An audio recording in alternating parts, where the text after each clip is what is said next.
ಇಂದೇ ಡೌನ್ಲೋಡ್ ಮಾಡಿ ಮತ್ತು ನಿಮ್ಮ ನೆಚ್ಚಿನ ಶೋಗಳನ್ನು ಆನಂದಿಸಿ.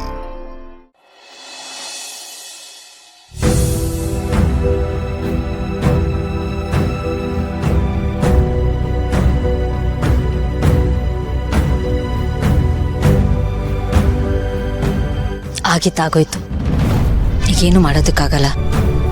ಪ್ಲೀಸ್ ಇದನ್ನೇ ಮನ್ಸಿಗೆ ಹಚ್ಕೊಂಡು ಕೊರಗಬೇಡಿ. ಎಂಥ ಕೆಲಸ ಮಾಡ್ಕೊಂಬಿಟ್ಟ.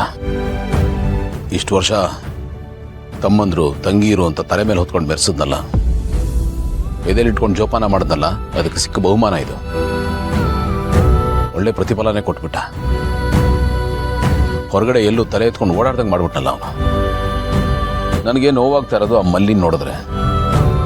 ಪಾಪದ ಹುಡುಗಿ ಅವಳು, ಕಷ್ಟದಲ್ಲಿ ಬೆಳೆದವಳು. ಮೋಸ, ವಂಚನೆ, ಸುಳ್ಳು ಯಾವುದು ಗೊತ್ತಿಲ್ಲ ಅವಳಿಗೆ. ಅಂಥವಳಿಗೆ ಈ ಥರ ಮಾಡ್ಬಿಟ್ಟನಲ್ಲ ಅಂತ ಸಂಕಟ ಆಗ್ತಾ ಇದೆ. ಅವಳಿಗೆ ಅನ್ಯಾಯ ಆಗಿದೆ ಭೂಮಿಕಾ. ಇದರ ಹೊಣೆನ ನಾವು ಹೊರಬೇಕಾಗುತ್ತೆ. ಯಾಕೆಂದ್ರೆ ಅವಳಿಗೆ ಮೋಸ ಆಗಿರೋದು ನಮ್ಮ ಮನೆಯವರಿಂದ. ಅವಳು ನಮ್ಮ ಮನೆಗೆ ಬಂದು ಕಣ್ಣೀರು ಹಾಕೋ ಥರ ಆಯ್ತು. ಅವಳ ಶಾಪ ಮಾತ್ರ ಅವನಿಗೆ ತಟ್ಟದೇ ಇರಲ್ಲ. ಖಂಡಿತ ಉದ್ಧಾರ ಆಗಲ್ಲ. ಮಲ್ಲಿಗಿಂತ ಒಳ್ಳೆ ಹೆಂಡ್ತಿ ಬೇಕಾ? ಒಳ್ಳೆ ರೂಪ, ಗುಣ, ಸಂಸ್ಕಾರ ಎಲ್ಲ ಇತ್ತು. ಅಷ್ಟಿದ್ರೂ ಆ ದಿಯಾ ಕಡೆ ಬಾಲ್ದ.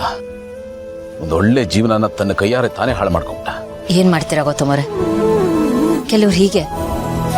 ಅವ್ರ ಲೈಫಲ್ಲಿ ಅವ್ರ ಹತ್ರ ಎಲ್ಲಾನು ಇರುತ್ತೆ, ಬುದ್ಧಿ ಒಂದು ಬಿಟ್ಟು. ಅಂಥವ್ರು ಹೀಗೇನೆ ಒಳ್ಳೆದನ್ನ ಬಿಟ್ಟು ಕೆಟ್ಟದ ಕಡೆ ಹೋಗ್ತಾರೆ. ಕೈಯಲ್ಲಿ ಬೆಣ್ಣೆ ಇಟ್ಕೊಂಡು ಮಣ್ಣು ತಿನ್ನೋ ಕೆಲಸ ಮಾಡ್ತಾರೆ. ನೆನೆಸ್ಕೊಂಡ್ರೆ ಹೊಟ್ಟೆ ಉರಿಯುತ್ತೆ. ಅವನು ನನ್ನ ತಮ್ಮ ಅಂತ ಹೇಳ್ಕೊಳಕ್ಕೂ ನಂಗೆ ನಾಚಿಕೆ ಆಗುತ್ತೆ. ಈ ಮನೆಯಲ್ಲಿ ಯಾಕಾರು ಹುಟ್ಟಿದ್ನೋ ಏನೋ. ಗೌತಮರೇ, ಪ್ಲೀಸ್ ಸಮಾಧಾನ ಮಾಡ್ಕೊಳ್ಳಿ. ಇದನ್ನ ಅಷ್ಟೊಂದು ಮನ್ಸಿಗೆ ಹಚ್ಕೋಬೇಡಿ. ಅದು ನಿಮ್ಮ ಮೇಲೆ ಎಫೆಕ್ಟ್ ಆಗುತ್ತೆ. ನಿಮ್ಮ ಮನ್ಸನ್ನ ಹಾಳು ಮಾಡ್ಕೋಬೇಡಿ. ಹಾಳು ಮಾಡ್ಕೊಳ್ಳೋದಕ್ಕೆ ಇನ್ನೇನು ಉಳಿದಿದೆ ಭೂಮಿಕಾ? ಆಲ್ರೆಡಿ ಹಾಳಾಗಿ ಹೋಗಿದೆ. ಅವ್ನು ಕೊಟ್ಟಿರೋ ನೋವು ಸಾಲ್ದ. ಅವ್ನು ಈ ಥರ ಮಾಡ್ತಾನೆ ಅಂತ ನಾನು ಯಾವತ್ತೂ ಅಂದ್ಕೊಂಡಿರಲಿಲ್ಲ. ಅವ್ನು ನಮಗಿಂತ ಆ ಹುಡುಗಿನೇ ಹೆಚ್ಚಾಗೋದ್ಲಲ್ಲ. ನೋಡೋಣ ಅವಳು ಹಿಂದೆ ಹೋಗೋದೇನು ಸಾಧನೆ ಮಾಡ್ತಾನೆ ಅಂತ ನಾನು ನೋಡ್ತೀನಿ. ನಮ್ಮ ಕೈ ಮೀರಿ ಏನೆಲ್ಲ ನಡೆದೋಯ್ತು. ಇದ್ರ ಮಧ್ಯೆ ಇನ್ನೊಂದು ಬೇಜಾರಿನ ವಿಷಯ ಏನು ಅಂದರೆ, ಮಲ್ಲಿ ರಾಜೇಂದ್ರ ಭೂಪತಿ ಮಗಳು ಅನ್ನೋ ವಿಷಯ ಇಂಥ ಸಮಯದಲ್ಲಿ ಗೊತ್ತಾಯಿತು.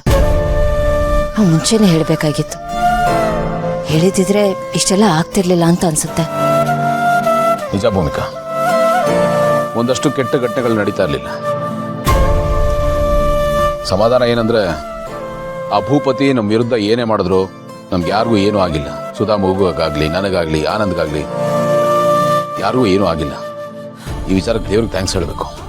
ಅದಕ್ಕೆ ಅಲ್ವಾ ಹೇಳೋದು, ಕೊನೆಗೆ ಉಳಿಯೋದು ಗೆಲ್ಲೋದು ಒಳ್ಳೆತನ ಅಷ್ಟೇ, ಕೆಟ್ಟದಕ್ಕೆ ಆಯ್ಸ್ ಕಮ್ಮಿ ಅಂತ.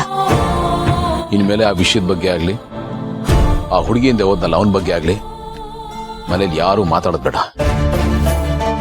ಅವನ ಹೆಸರು ಎತ್ತಬೇಕಾಗಿಲ್ಲ, ಬೇಕಾಗಿಲ್ಲ.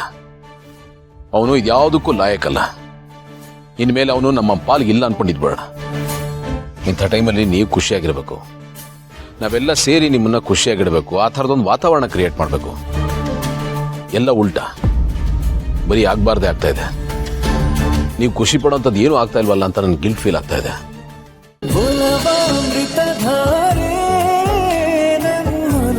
ಅಮೃತಧಾರೆ